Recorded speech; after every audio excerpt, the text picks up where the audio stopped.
Well, I invite you to take your Bibles and turn with me to the book of Romans. Romans chapter 4. Romans chapter 4. We're going to continue our discussion, roadmaps for the journey. Romans chapter 4.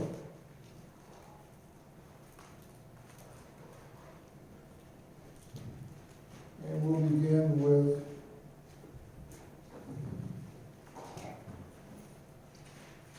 verse 13. We're going to be looking at verses 16 through 21, but we'll start with verse 13. For the promise to Abraham or to his descendants that he would be heir of the world was not through the law, but through the righteousness of faith. For if those who are of the law are heirs, faith is made void and the promise is nullified. For the law brings about wrath, but where there is no law, there also is no violation. For this reason, it is by faith, in order that it may be in accordance with grace, so that the promise will be guaranteed to all the descendants, not only to those who are of the law, but also to those who are of the faith of Abraham, who is the father of us all. As it is written, a father of many nations have I made you, in the presence of him whom he believed, even God, who gives life to the dead and calls into being that which does not exist.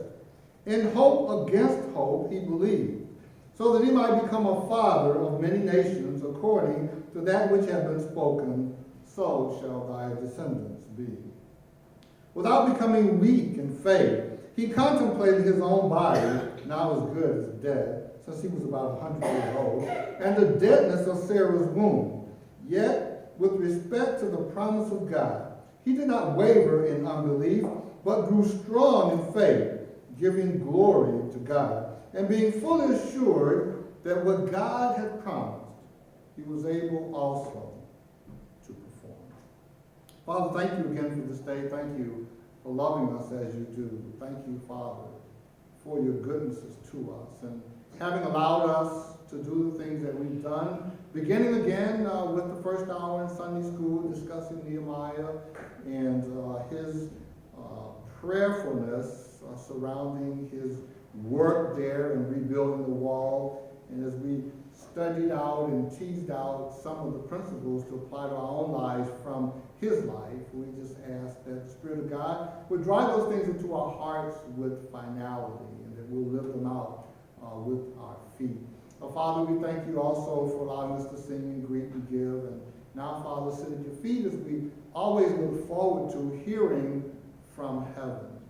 And now we ask, as we always ask, two things. One, that Satan might be bound, so there'll be no distractions, and we'll hear the word of God. Secondly, that the grace that you give us to listen attentively to you might be used diligently by us to do so. And that, Father, we'll determine even before we hear that whatever it is you say to us, we will respond in obedience. And of course, we'll be careful to give you, as always, the praise and the honor of thanksgiving. Thanking you for all of these things in Jesus' name and for his sake. Amen. We are in the second of our sermon series on roadmaps for the journey. And as I have endeavored to find the right spot here, of course, you know how it goes. Whenever you want to do something, you are not able to do the thing that you want to do. So I am just kind of stuck because this newfangled, it's not even newfangled, I've been doing this a while, but nowfangled is not acting as it ought to act, and now it is completely different. Amen. Okay, so let's try that again. We are in the midst of this section, this study, Roadmap for the Journey. Last week we talked about hope, and as the first slide says, Roadmap for the Journey. These are three things that we talked about. Why do we need hope? What does the Bible say about hope? And how Does hope prepare us for the journey that we're taking in life? I was reading this week the story from 2010, Jose Enriquez, and I'll read you what I have in my notes. It says he was one of the 33 miners trapped 2,300 feet underground when a section of the San Jose copper mine in northern Chile collapsed. It was August 5th, 2010. For 17 days, all rescue attempts failed. There was no sign of life in the copper mine. The trapped miners had enough food for 3 days and a little drinking water. They faced the prospect of an agonizing death through starvation. Jose told how they had prayed to God for a miracle. He described the moment on August 22nd when a drill broke through into the tunnel where the men were trapped. They hammered the drill with iron rods. They sprayed paint on it. They sent out many messages on it, but only one stayed on the drill as it went back up to the surface. The message read, "We're fine." The 33 in the shelter. In total, the men survived a record 69 days underground before they were brought to the surface. More than 1 billion people watched the rescue live on television. Jose, by the way, described how he became the unofficial pastor, holding daily prayer meetings and keeping them together. He went on to tell reporters that he was not the real hero. The 33 of them were not the real heroes. He said the real hero was Jesus, because Jesus preserved the life. What a testimony to the power of hope. You know, living without hope is a dead-end street. It is so difficult to make it in life when you do not have hope. But when you have hope, you keep going. And of course, in a world like the one we live in today, with some of the things that I mentioned today, we need hope. Well, this morning I want to talk about the enemy of hope. What is the enemy of hope? Now you might say, well, I know the enemy of hope is fear. I have to take these glasses off, so I hope you don't get distracted by this. These are reading glasses that I bought on sale, okay? Because for some reason, my prescription glasses, one of the lenses fell out, and I can't use those. So I have to put these things on, and I can see this, but when I look up at you, it's a little different. So I'll be taking these off and putting them back on as I go through this. Why do we need hope? Excuse me. You may think that the enemy of hope is doubt, but it's not. You may think the enemy of hope is fear, but it's not. You may think the enemy of hope is trouble, but it's not. It's neither one of these. You know what the enemy of hope is? The enemy of hope is circumstances. I want us to talk about that for just a minute. Why would I say that circumstances are the enemy of hope? Well, let me give you at least 4 things here. What about when they are positive? What about when things are positive? When circumstances are going just the way you want them to go, well, they can be the enemy of hope for 4 reasons. Number 1, they can build a false sense of security. They can build a false sense of security. When everything's going really, really well, then of course you tend to not worry about or think about or be concerned about things. You think that they will always be that way. When they are positive, you tend to have spiritual amnesia. You know, dementia is one of those things that happens as people get older. In your brain, you have what they call neuronal pathways. And when you have experiences, your brain records them in specific pathways. And of course, for every experience, there is a different pathway. And so you remember things because you link this thing to this thing to this thing because the pathways are established. As you get older and dementia sets in, then the pathways begin to dissolve. And so then you can't link the things together. And so then you can see a person and they'll say, well, Mom, do you know who I am? But you can't link together the past to know who they are. You can't remember. You forget. And a person with dementia tends to forget a lot of things about their past. You know, sometimes we have spiritual dementia. And, you know, we forget a lot of the goodness of God. God has been good to us how often? All the time. All the time. And we don't all the time think about how good he is. And sometimes the thing that keeps us from remembering how good he is, believe it or not, is actually good times. You know, in Deuteronomy 18, we see that. Deuteronomy 18, keep your finger in Romans chapter 4 and turn back to Deuteronomy 18 for just a minute.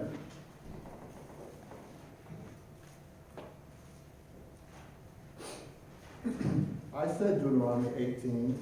I knew I meant Deuteronomy 8. I turned to Deuteronomy 8, but I said to you 18. We will chalk that up. In Deuteronomy chapter 8,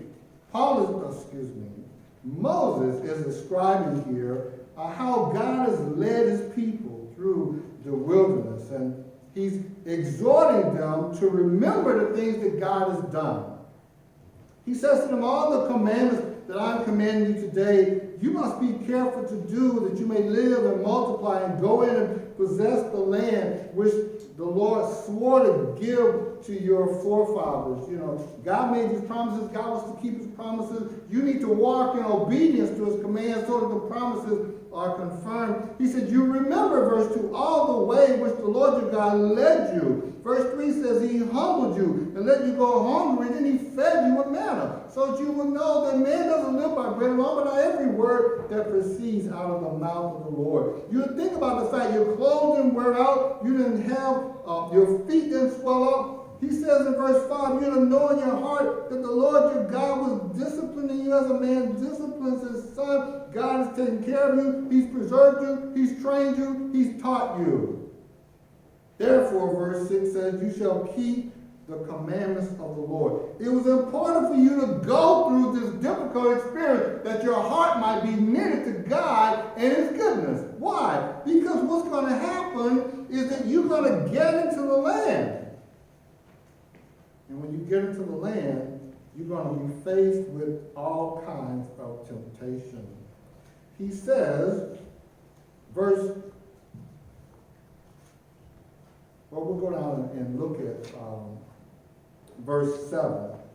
He says, for the Lord your God is bringing you into a good land, a land of brooks and of water, of fountains and springs, flowing forth in valleys and hills, a land of wheat and barley, of figs and vine trees and pomegranates, a land of oil and olive oil and honey, a land where you will eat food without scarcity, in which you will not lack anything, a land whose stones are iron and out of whose hills you can dig copper. He says, when you've eaten and are satisfied, you shall bless the Lord your God for the good land which he has given you. See, when you went through the wilderness, you depended on him for everything. Now, he's given you all of these things. Don't forget him. Beware, verse 11 says, that you do not forget the Lord your God by not keeping his commandments and his ordinances and his statutes which I'm commanding you today. Otherwise, when you've eaten and are satisfied and have built good houses and lived in them, when your herds and your flocks multiply and your silver and gold multiply and all that you have multiplies, then your heart will become proud and you will forget the Lord your God, who brought you out of the land of Egypt, out of the house of slavery. He led you through the great and terrible wilderness, with its fiery serpents and scorpions and thirsty ground where there was no water. He brought water for you out of the rock of flint. In the wilderness he fed you with manna which your fathers did not know, that he might humble you and that he might test you to do good for you in the end. Otherwise, You may say in your heart, my power and the strength of my hand made me this wealth. But you shall remember the Lord your God, for it is he who has given you the power to make wealth, that he may confirm his covenant, which he swore to your fathers, as it is to this day. And he goes on to say, if you ever forget the Lord, you're going to perish. You won't stay in the land.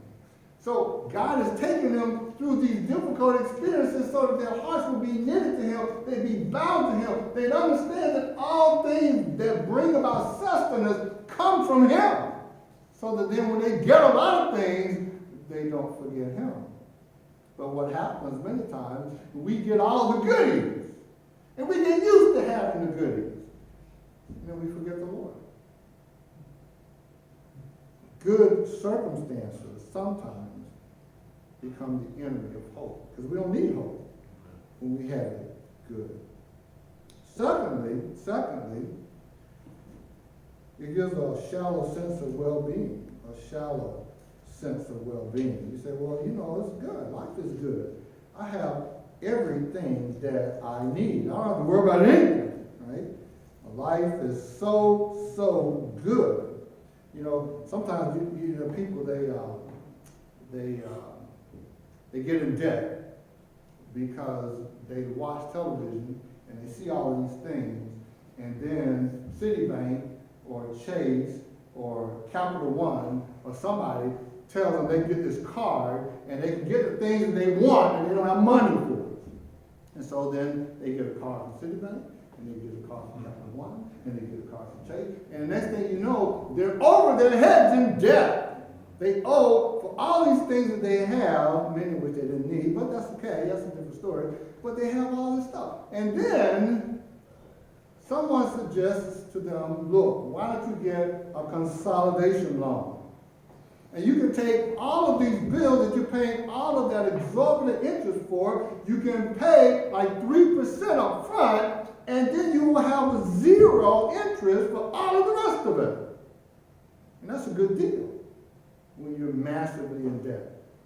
And so what they do is they get a consolidation loan, and instead of paying 5 people a lot of money, now they have all this extra room in their income because they're only paying one bill to one creditor. But you know what happens, right? They say, well, I can, this is on sale over here. I don't have the money to get that either. But it's just a little bit, so I can get that and then I'll pay it off, right?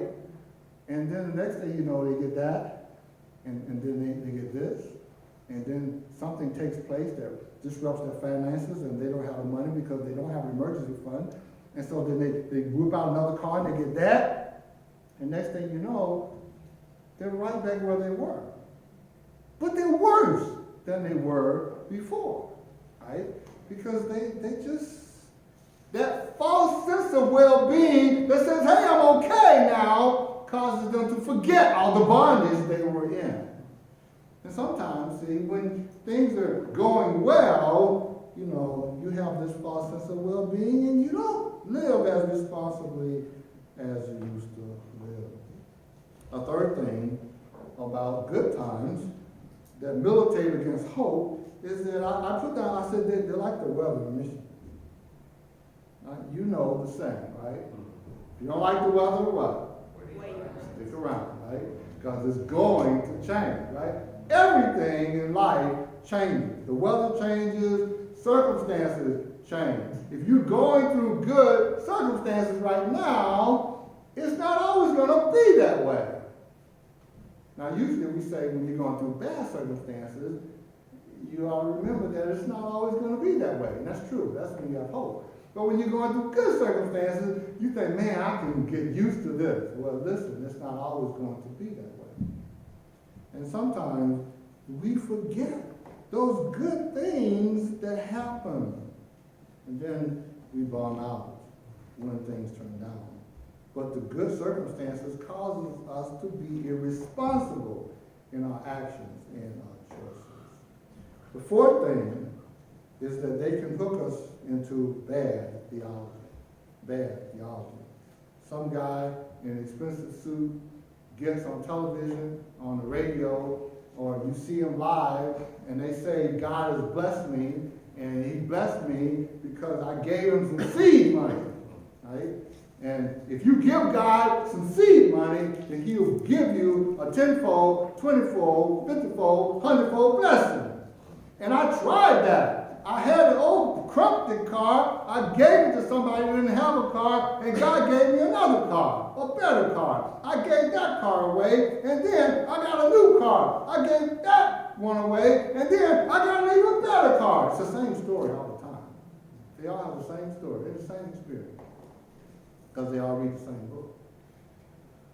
And you know, you listen to that, and things are going good, and you'll be like Evander Holyfield. Evander Holyfield, the boxer, Olympic champion, turned professional boxer champion of the world, declared bankruptcy. You know why? Because he gave all his money, purple dollar, lying and deceiving him, telling him to bless the man of God. You know, when circumstances are going well, and you say, well, this is the blessing of God, and you know, I can get even more blessing. And so you're giving to these charlatans, and you lose what you have. Because God hasn't called you to enrich their lifestyle. He's called you to stewardship, which is to honor him in your lifestyle. So these things happen.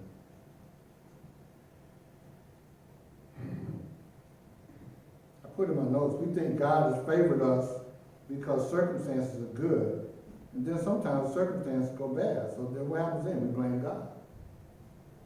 Or we assume that we did something bad and we try to make up for it by overdoing what's good. So, positive circumstances are the enemy of hope. What about negative circumstances? Negative circumstances. Well, negative circumstances are also the enemy of hope because two things happen. When negative circumstances come, we tend to be short-sighted because we just focus to what's right in front of us. You know how little kids are when, if it's right in front of them, it's there, but if you move it and they can't see it, then it's not there anymore. They don't have spatial, conceptual thinking. And it takes them a while before they realize just because you don't see it doesn't mean it's not there anymore. They only fixate on what's right in front of them, so they get distracted and they tune out everything else. But sometimes we get like that, see? When negative circumstances, when our lifestyle, when things turn downward and they go from good to bad or from bad to worse, the thing that's right in front of us is what we fixate on. And we forget all about God's goodness. The negative circumstances cause us to lose hope. We have events and people around us that actually block our view of the reality that is beyond that. If someone says, just because the clouds are in front of you, it doesn't mean that the sun isn't there. The sun's still there. It's just that the clouds are blocking it. But the clouds won't always be there. And eventually you'll see the sun again. But if you fixate on the clouds and you get depressed and gloomy and down, you forget that there is a sun and that the sun will rise again. And sometimes we get like that. Negative circumstances cause us to be that way because they make us short-sighted. Secondly, they short-circuit the spiritual energy by bringing despair. We don't have the emotional, the spiritual reserve that we need to do the things that God wants us to do because our circumstances have turned downward. I put this up because I want us to really consider this. Well, I put it in your notes as well. Despair says circumstances tell us what's true about God. When my circumstances turn down, I say, God hates me. I'm being punished for my sin. Things are going bad. It's terrible, terrible, terrible. And you remember all the things that you should have done. You're like Joseph's brothers. right? Standing before him and saying, we're honest men, knowing full well that they're not. And then when Joseph accuses them of not being who they say they are, accuses them of not being straightforward, honest, they say, no, we're honest men, we're honest men. But when they get into prison, they begin to say, now we're getting paid back for what we did to our brother. Even when they said we're honest men, I think their consciences said to them, no, you're not. You're lying deceivers. Now, you weren't a spy like he said, but you're not honest and upright like you say. And they were remembering all of those things. And sometimes we remember all of the stuff that we didn't do right. We beat ourselves up. And we say, God hates us, God's abandoned us, God isn't going to bail me out of this. You know, I've exhausted his love. And even though in your mind you know that's not true, in your heart, rather, you know it's not true in your mind, you can still act in light of it, as if it is true. Despair tells me the circumstances, despair says circumstances are the measure of whether or not God cares for me. But hope says God tells us what is true about our circumstances. And if that's the case, then when I'm going through adversity, the most important thing for me to do is to get a divine perspective.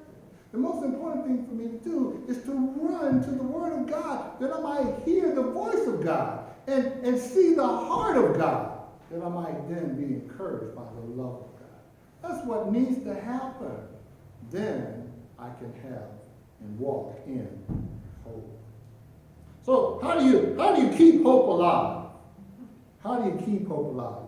You know, Jesse made that popular, didn't he? Right? But how do you actually do that? You don't just say it over and over until it becomes true. But in this passage here, in Romans chapter 4, we see some things here about the life of Abraham, and there are at least 4 things here in this passage that show us how to keep hope alive, no matter what the circumstance. Whether it is up or down, especially when it's down, we don't want to bomb out on the will of God and the ways of God, and we don't want to misthink what is true about God. In this particular chapter, Paul is arguing for justification, being right with God, only being true because of faith. It's not because of the law, but it's by faith. And so he's making an argument from the life of the patriarch Abraham. He says, going all the way back to verse 2, he says, if Abraham were justified by works, he has something to boast about, but not before God. For the scriptures say Abraham believed God, and it was credited to him as righteousness. He wasn't justified by God because he worked or something he did. He was justified, made right with God, because he believed the promise of God. And of course, the key for you and I, if we're going to walk in hope, is we have to see and embrace and hold on to the promise of God. So, going to verse 16, keeping hope alive, there are 4 things that I need to always remember. First of all, I'm skipping all of this section here where it talks about Abraham being justified by believing what God says, and then Paul quotes David in the Psalms and how that's also true, how it was credited to the person not because they were doing the right thing, but because God extended forgiveness, Psalm 32, and going on talking about Abraham receiving the sign of circumcision, but he received it when he was uncircumcised. He received the promise when he was uncircumcised. He says in verse 16, and track with me here, he says, for this reason, talking about being justified by faith, not by the law, he says, for this reason it is by faith, in order that it may be in accordance with grace, so that the promise will be guaranteed to all the descendants of all the descendants, not only to those who are of the law, but also to those who are of the faith of Abraham, who is the father of us all. what is Paul saying here? Let me give you this point. First of all, the first point in keeping hope alive is that I should always remember that God always has a purpose for what he does. God always has a purpose for what he does. Now, you may ask the question, why is it that God promised Abram when he left Ur of the Chaldees? I think Abram was about 75 at the time. When he left Ur of the Chaldees and God told him to walk through the land. Now, his name is Abram, exalted father, right? However, the exalted father is not the father of anyone because he doesn't have any kids. God changes his name to Abraham, father of a multitude. You can imagine going to visit your friends or your neighbors, and they say, oh, your name is Abraham, father of a multitude. All right, how many kids you got? Actually, I don't have any kids, right? I mean, you have a name that speaks of God's blessing, but there ain't no blessing of God in terms of posterity. But why did God make him wait, right, all of that time, 24 more years, before he gave him these children, before he gave him his son Isaac? God did this because he was making a point for you and for me. You know, God says to Abram in Genesis 15 that he was going to make his descendants, he says, as the stars of heaven, right? He says to him in Genesis 17, he's going to make his descendants as the dust of the earth, right? So he's saying to Abram, I'm going to give you a heavenly seed, and I'm going to give you an earthly seed. Now, to the son of promise, Isaac, who was of miraculous birth, he says to Isaac, if you track it carefully, he says to Isaac, I'm going to make your descendants as the stars of heaven.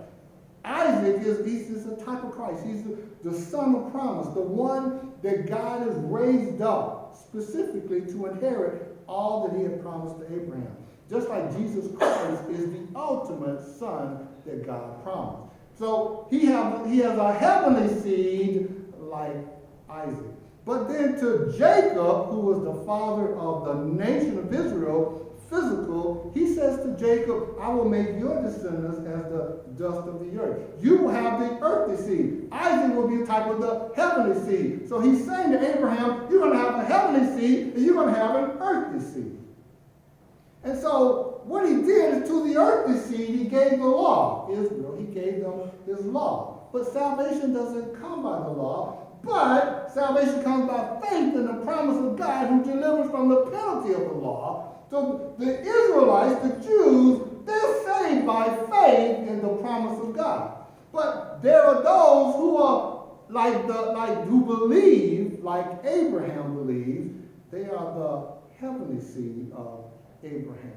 And that's us. We aren't the children of the law, the Jews. We are the children of faith. But we are all, whether we are under the law, Jews, whether we're not under the law, Gentiles, we are descendants of Abraham if we walk by faith. So what God did is he let Abraham wait all the way until he was 99 years old. Until the only way he could possibly have seed was if God did it. That's right. Now, in the interim, if you're Abraham and you see God said he was going to bless me. God promised to be my descendant, to give me descendants. And of course, you know what happened in the interlude. You know what happened. Every man has a loving wife, and every loving wife wants to help her husband, right? And so you can imagine Sarah coming along and saying, Lord, right? She calls her husband Lord. Hey, honey, did you ever think that maybe what God had in mind wasn't you having a child through me because I can't have children? Maybe what he wanted to do was for you to have children, but in a different way. And of course, you can take my handmaid and you can have a child by her, and if the baby's born on my knees, then I can legally adopt the child, and the child will be mine, see? And maybe this is what God wanted. And it sounded good, right? God made the promise. It's been 23 years. It's been a long time, right? And of course, that's what he decided to do. But that wasn't what God wanted.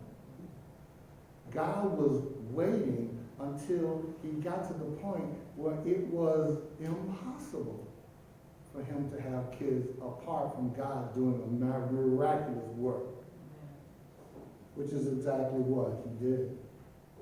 So, he says in verse 16, for this reason, it is by faith, in order that it may be in accordance with grace, so that the promise of having heirs, but in him all the nations of the earth will be blessed. The promise will be guaranteed to all the descendants. That word all is key. Not only to those who are of the law, that is, those who are descendants of Abraham through Jacob, but also to those who are of the faith of Abraham. That is, those who are children like Isaac, children of promise by faith. He is the father of us all. And so when I put down God always has a purpose for what he does, when you see the letters there, the words there for this reason, I want to keep that in mind, always. That no matter what it is that I go through, listen, God always has a purpose. If he's taking a long time to do the thing that I believe he promised to do for me, it doesn't mean that he's abandoned me. It doesn't mean that he's forgotten. It doesn't mean that he hates me. Well, he always has a purpose for everything that he does. He has a purpose for everything that he carries you through. He has a reason for the delay of all of the things that you thought you would have gotten 10 years ago. Listen, God always has a reason. And see, hope says, look, God has a reason. I don't know what the reason is, but God always has a reason. Job says, listen, though he slay me, I will trust in him. I will hope in him. I don't know why he's doing this to me. But at the end of all of his complaining, God says to him, look, you have to trust me. I know what I'm doing. I have the power to do anything that needs to be done. You have to trust me. And Job says, okay, I was complaining. I shouldn't have opened my mouth at all. Right? And that's a good thing for all of us. Secondly, not only does God have a purpose for everything he does, but this particular thing I'm going through is really an opportunity to see God do a great work. Look at verse 17. He says, as is written, a father of many nations I have made you in the presence of him whom he believed, even God, who gives life to the dead and calls into being that which does not exist. Listen, when you're 99 years old and you don't have any kids, and your wife is 89 years old and she's never had any kids, what do? You say, man, this ain't happening. But no, God says it's going to happen. He says, I see Ishmael born through Sarah the handmaid, but that's not what I have in mind. Your wife Sarah is going to have a child this time next year. He said, well, wait a minute, she's 89. And Sarah's like, yeah, right. Why does she laugh? Is anything too hard for the Lord? Really? Is anything too hard for the Lord? Well, we say no, but then we give up hope when circumstances turn downward. But God is the God of all hope. And it may be that God is delaying because he wants to do a great work in my life, in your life. He wants to do something that you never would have imagined. Something that is so unusual that when it happens, you'll say, only God could have done that. Amen. Only God could have done that. And that's the thing that makes all the difference in the world.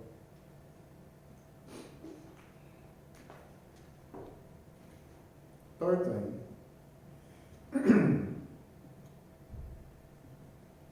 If we're going to keep hope alive, we have to close our eyes to the pull of circumstances.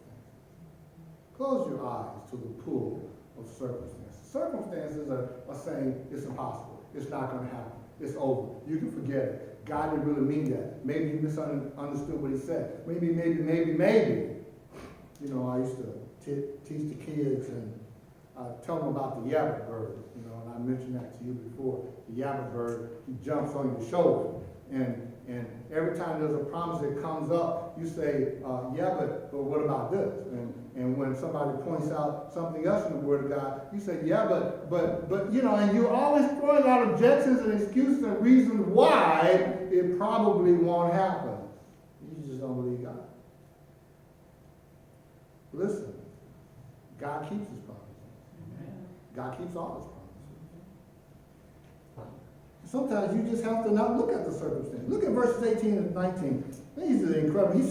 He says, in hope, against hope, he believed, so that he might become a father of many nations, according to that which was spoken. So shall your descendants be. Without becoming weak in faith, he contemplated his own body, now as good as dead, since he was about 100 years old, 99, and the deadness of Sarah's womb. That's why he says in verse 17 that God gives life to the dead and calls into existence that which does not exist. Because Abraham, he's thinking, I'm dead, my body's good as dead, her womb's dead, everything's dead, no life. God says, I create life. But it says, without becoming weak in faith. He thought about his circumstance, but he didn't give up on the promise of God. He said, listen, I know things look bleak right now. I know things look bad right now. I know things look like they're not going to change right now, but I believe that God is going to keep his promise. That's walking in hope. See, the person who doesn't walk in hope looks at the circumstances and says, no way, Jose, I'm out of here. Oh, but the person who believes God, the person who claims the promises of God, they keep on stepping, walking by faith.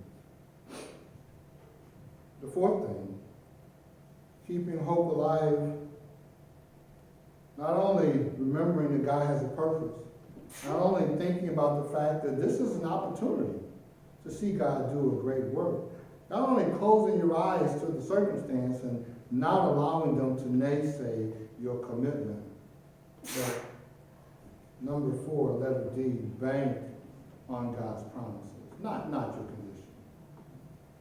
Focus on God's promise, not on the way things appear to be right now. Look at what he says in verses 20 and 21.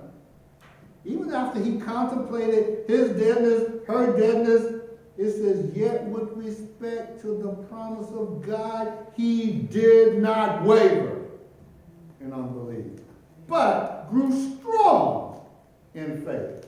Isn't that interesting? Even as the situation got bleaker and bleaker and bleaker, his faith got stronger and stronger and stronger. Usually it's the other way around. Usually I say, oh man, I don't know how long I can hold out. But Abram's like, oh, he's been waiting. He's been waiting. And now he said, listen, when God does this, it's going to be a great thing. He didn't say, if God sees fit to go ahead and do it. He said, when God does this, it's going to be a great thing. He never doubted that God would do it. Hope keeps on trusting God, keeps on believing God, keeps on looking to God to keep his promises. And of course, the fact that God has always kept his promise makes good sense too. How do you keep hope alive? You remember, God has a purpose. You look at this as an opportunity to see him do something he's never done before. You don't allow your circumstances to naysay, because you keep your eyes not on your condition, but on the promise of God. The last slide that I put up for you is a challenge to all of us. Stop believing that life stops when the pain starts. This is not true. You know, isn't it true, ladies, that it is because of the pain that you know that life's just getting started, right? And you've gone 9 months of readiness. Well, okay, 3 months of excitement, right? And another 3 months of okayness, and then 3 months of when is this going to be overness, right? Well, when those contractions start, the pain is a signal that something great's about to take place. The pain doesn't say that life ends. The pain says that life is just getting started. God is just about to do something great in my life. Don't say that my life is hurting and so it's over, I want to give it up. It doesn't end when the pain starts. Naomi went to Moab because there was no food in the land, Palestine. She had a husband and 2 sons when she went. She lost her husband, her life companion, her only means of sustenance. Her sons, they were married off, but then she lost both her sons. So now she left family and possessions and land and everything to go out to Moab. We don't know if it was her decision or her suggestion or her husband's or whatever, but we do know that in the end she lost everything. And as her 2 daughters-in-law are walking her out of the city, which is their custom, they walk her to the edge, and then they turn around and they go back. They're just being courteous. She said, okay, go on back. But Ruth, and it's interesting that in the end of the book it says, your daughter-in-law is better than you than 7 sons.